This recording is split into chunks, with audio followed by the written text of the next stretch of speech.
بلاول بھٹو زرداری صاحب، میں ریکویسٹ کروں گا کہ آپ ہمارے آنریبل نواب یوسف تالپور صاحب کے بارے میں کچھ تھوڑی سی اگر روشنی ڈال دیں۔ جی، بسم اللہ الرحمن الرحیم۔ آپ کا بہت شکریہ جناب اسپیکر۔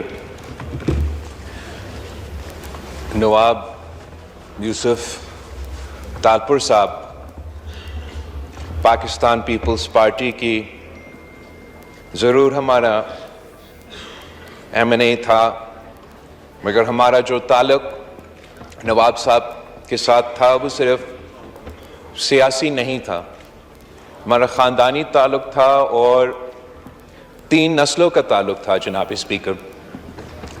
نواب یوسف تالپور صاحب کا نام تو نواب تھا، مگر ان کی تربیت میں، ان کی سیاست میں، اس کے طریقہ میں جناب اسپیکر وہ نواب کی طرح تو نہیں چلتا تھا۔ جناب یوسف تالپور صاحب ایک عوامی سیاستدان تھا، ایک سیاسی کارکن تھا جس کا سیاسی جدوجہد اپنے جوانی میں اسٹوڈنٹ پالیٹکس سے شروع ہوا۔ نواب یوسف تالپور صاحب کی اصولی اور نظریاتی سیاست تھا جناب اسپیکر۔ نواب یوسف تالپور نے ہمارا ملک کا جو جمہوریت کے لیے جدوجہد ہے، جو آمریت کے خلاف جدوجہد ہے، اس میں ایک بہت اہم کردار ادا کیا۔ MRD سے لے کے ARD تک نواب یوسف تالپور صاحب نے اپنی پارٹی کا رہنمائی کرتے ہوئے، اپنے عوام کا رہنمائی کرتے ہوئے ہر آمر کا مقابلہ کیا، کبھی پیچھے نہیں ہٹا، کبھی جھکا نہیں۔ آپ کو معلوم ہوگا جناب اسپیکر کہ ان تمام مراحل پر پاکستان پیپلز پارٹی اور جو بھی جمہوری کارکن تھے، ان کے ساتھ جو آمرانہ دور میں حکومت کا سلوک ہوتا تھا وہ اب تاریخ کا حصہ بن چکا ہے، چاہے وہ جنرل ضیاء الحق کا آمریت ہو یا جنرل پرویز مشرف کا آمریت ہو۔ نواب یوسف تالپور صاحب نے ان کا ڈٹ کے مقابلہ کیا، اور میں اتنا کہہ سکتا ہوں جناب اسپیکر کہ جنرل ضیاء تھا، جنرل مشرف تھا، نواب یوسف تالپور اور ان جیسے سیاسی کارکن ہیں۔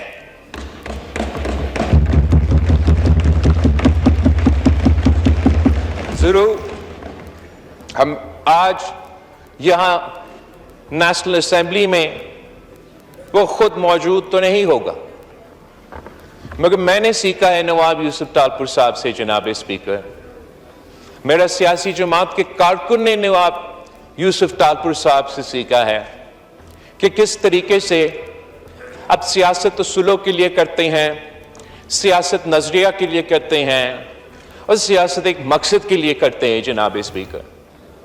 نواب یوسف تالپور صاحب نہ صرف 1970s میں صوبہ سندھ کی پروونشل اسمبلی میں منتخب ہوا، مگر 1993 سے لے کے 2024 تک اس ہاؤس کا نیشنل اسمبلی کا رہنما بھی منتخب ہوا۔ آپ نیشنل اسمبلی کے تمام ریکارڈز اٹھائے جناب اسپیکر، آپ کو ایک بھی نواب یوسف تالپور صاحب کا ایسا تقریر نہیں ملے گا جو عوام کے مسائل کے اوپر نہیں ہوگا، جو اصل ایشوز کے اوپر ہی ہوگا، جو اصولوں اور نظریہ کے مطابق ہوگا۔ نواب یوسف تالپور صاحب نے اپنا آواز زراعت، جو اس ملک کی معیشت کی بیک بون ہے، اس کے لیے اٹھاتا رہا۔ اس ملک کا وفاقی وزیر زراعت بھی رہا، agriculture and food security, food and agriculture کا وزیر بھی رہا، اور جناب اسپیکر جس ایشو پہ نواب یوسف تالپور صاحب سب سے زیادہ وائز تھا اور جس کوز کے لیے نواب یوسف تالپور صاحب نے ہمیشہ اپنا آواز اٹھاتا رہا، وہ اس ملک میں جو پانی کا بحران ہے اس کے لیے، جو پانی کی تقسیم ہے اس کے لیے، جو پانی کی وجہ سے وفاق میں متنازع جو ٹاپکس ہے اس ایشو پہ نواب یوسف تالپور صاحب نے ہمیشہ اپنا آواز بلند کیا. اور یہ کہا جاتا ہے انگریزی میں جناب اسپیکر کہ جب تک آپ کسی چیز کو until آپ نے کچھ چیز کھو چکے ہیں یا until you lost something آپ کو اس کا احساس نہیں ہوتا. اور اس وقت جب اس ایشو پہ اور صدر صاحب نے اپنی تقریر میں بھی کل اس کا ذکر کیا، یہ فور فرنٹ پہ آ چکا ہے، تو ہم ضرور اس موقع پہ نواب یوسف تالپور صاحب کو مس کر رہے ہیں. ہم اس کو سلام پیش کرتے ہیں. جناب اسپیکر آپ کا بہت بہت شکریہ. خواجہ محمد آصف صاحب.